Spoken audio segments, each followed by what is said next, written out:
Bom dia, eu sou a Catarine e trago para vocês as principais notícias do mercado financeiro para hoje, sexta-feira, 7 de março.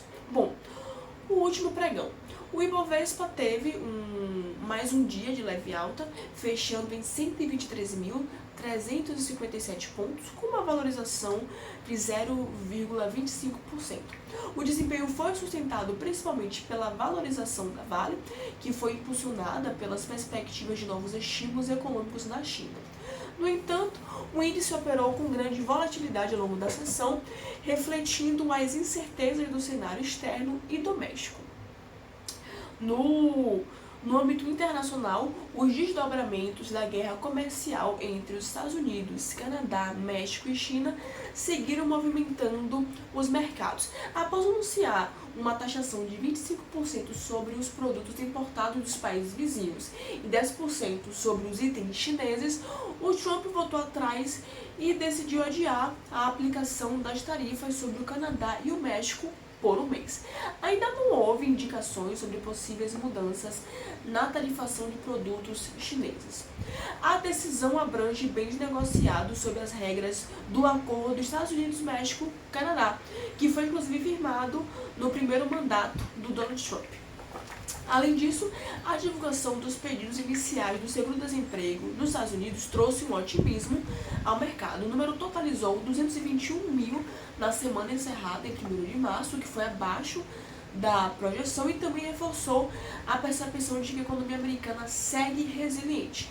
Paralelamente, o Banco Central Europeu reduziu a taxa de juros para 2,5%, indicando a possibilidade de novos cortes, mas mantendo uma postura cautelosa diante do cenário macroeconômico. No Brasil, o mercado operou em compasso da espera pelo resultado do PIB de 2024, que será divulgado daqui a pouquinho. Além disso, houve grande expectativa quanto às possíveis medidas do governo para conter a inflação dos alimentos. O ministro da Agricultura, o Carlos Fávaro, declarou que o presidente anunciaria novas ações ainda na quinta-feira, ontem, e a Secretaria de Comunicação Social, SECOM, confirmou a realização da reunião com representantes do setor, mas sem a presença do presidente. O encontro foi liderado pelo vice-presidente Geraldo Alckmin e contou com a participação dos ministros Rui Costa, da Casa Civil, Carlos Fávaro, da Agricultura, e o Paulo Teixeira, do Desenvolvimento Agrário.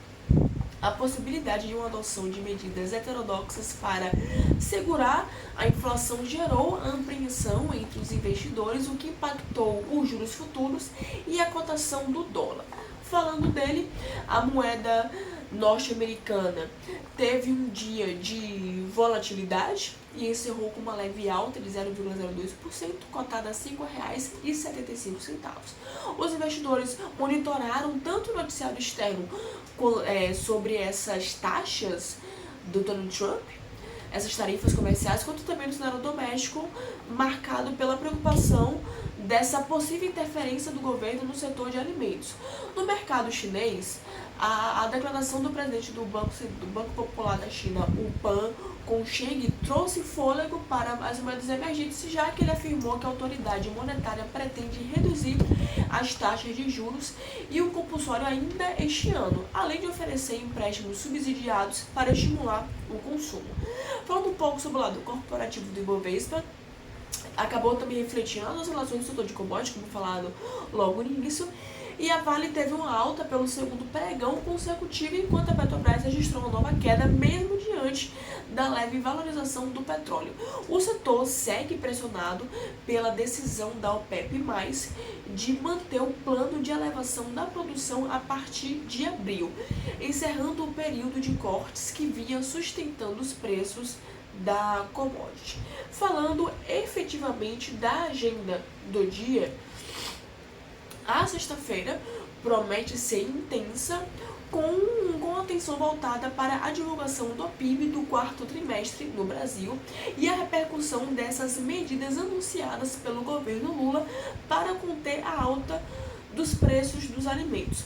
A economia brasileira deve confirmar um crescimento de 3,5% em 2024, enquanto o mercado também analisa a isenção do imposto de importação para diversos produtos, ainda assim um cálculo da renúncia fiscal. Entre as medidas anunciadas pelo vice-presidente e ministro Geraldo Alckmin, destaca-se a isenção da alíquota de importação para carne, café, açúcar, milho, óleo de girassol, azeite de oliva, sardinha, biscoito, massas alimentícias e o óleo de palma. Além disso, o governo pretende ampliar o número de municípios com o SISB, que é o Sistema Brasileiro de Inspeção de Produtos de Origem Animal. Ele quer ampliar de 1.500 para 3.000. Ele quer também priorizar o financiamento de alimentos no Plano Safra, negociar com governadores a isenção do ICMS sobre produtos da cesta básica, fortalecer os estoques reguladores e lançar um programa de publicidade dos melhores preços. O mercado vai avaliar os impactos dessas medidas tanto sobre a inflação de alimentos quanto sobre a renúncia fiscal envolvida. Além do PIB, com projeções apontando uma alta de 0,4% no quarto trimestre, a agenda do dia também inclui uma entrevista do Haddad, o ministro da Fazenda, ao podcast Flow, às 7 horas da noite. Bom, nos Estados Unidos, a atenção se volta para a divulgação do payroll e o discurso do Jerome Powell. O relatório de emprego será fundamental para calibrar as apostas do Fed em relação às taxas de juros, especialmente diante do aumento das expectativas de cortes mais agressivos. O payroll deve apontar a criação de 160 mil empregos em fevereiro, enquanto a taxa de desemprego deve permanecer em 4%. O mercado acompanha de perto esses dados para avaliar a resiliência do mercado de trabalho, o que é um fator essencial para o consumo e crescimento econômico. Além do Powell, outros dirigentes do Fed discursam hoje, o que oferece então mais pistas sobre os próximos passos da política monetária. As projeções indicam que o Banco Central americano deve manter as taxas inalteradas na reunião de 18 e 19 de março, enquanto avalia o impacto das condições de mercado de trabalho e também da inflação. O payroll pode reforçar a percepção de que o Fed iniciará o ciclo de cortes de juros em junho, com reduções acumuladas de até 0,75 ponto percentual até dezembro. Além disso, o mercado também repercute os desdobramentos da política comercial do Trump. A taxação do 25% sobre os produtos do México e Canadá, implementada na última terça-feira, dia 4, que já foi parcialmente suspensa após negociações e retaliações dos parceiros comerciais. Na Europa, os mercados operam em baixa, encerrando uma semana volátil marcada pelas incertezas da política tarifária dos Estados Unidos, o último corte de juros do Banco Central Europeu, as reformas fiscais na Alemanha e o aumento dos gastos com defesa na região. O Banco Central Europeu reduziu a taxa em 0,25 ponto percentual, é o sexto corte desde junho, sinalizando que sua política monetária está se tornando significativamente menos restritiva, à medida que a inflação se aproxima da meta de 2%. No entanto, a presidente do Banco Central Europeu, a Christine Lagarde, evitou afirmar que a trajetória da queda de juros continuará, deixando em aberto a possibilidade de uma pausa nos cortes. O Banco Central também reduziu a previsão de crescimento para 2025, citando incertezas relacionadas à tensão comercial global. O impacto das decisões do Banco Central, somado à espera do payroll nos Estados Unidos, mantém as bolsas europeias sob pressão. Por fim, falando do mercado asiático, os mercados também fecharam em baixa, refletindo a alta nos rendimentos dos títulos de longo prazo do governo japonês, que atingiram os maiores níveis desde a crise financeira de 2008. O desempenho das bolsas asiáticas seguiu a tendência de Wall Street, onde as concessões tarifárias do Trump não foram suficientes para acalmar os investidores. Além disso, dados econômicos dos Estados Unidos levantaram preocupações sobre o impacto das políticas comerciais na economia americana, como o livro bege do Fed e os números de manufatura do Institute for Supply Management, reforçando o temor de aumento nos custos de insumos. insumos devido a tarifas impostas.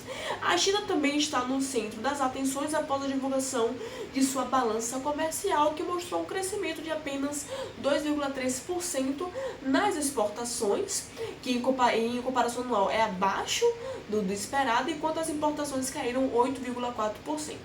A questão tarifária com os Estados Unidos segue como foco, com o ministro das Relações Exteriores da China, Wang Yi, declarando que Pequim vai continuar retaliando as tarifas arbitrárias impostas por Washington. O Japão liderou as perdas na região, pressionado por quedas nas ações de eletrônicos e as farmacêuticas. Falando um pouco de commodities, os preços do petróleo sobem, mas devem registrar o maior declínio semanal desde outubro, já que a incerteza em torno da política tarifária dos Estados Unidos está criando preocupações sobre o crescimento da demanda, ao mesmo tempo em que os principais produtores devem aumentar a produção. Já as cotações do minério de ferro na China fecharam em alta, mas registram uma perda semanal devido à guerra comercial cada vez mais intensa entre Washington e Pequim. Bom, eu peço perdão um pouco até pela minha voz, eu estou um pouco gripada, um pouco resfriada, mas eu desejo a todos uma ótima sexta-feira, um excelente final de semana e, claro, ótimos negócios.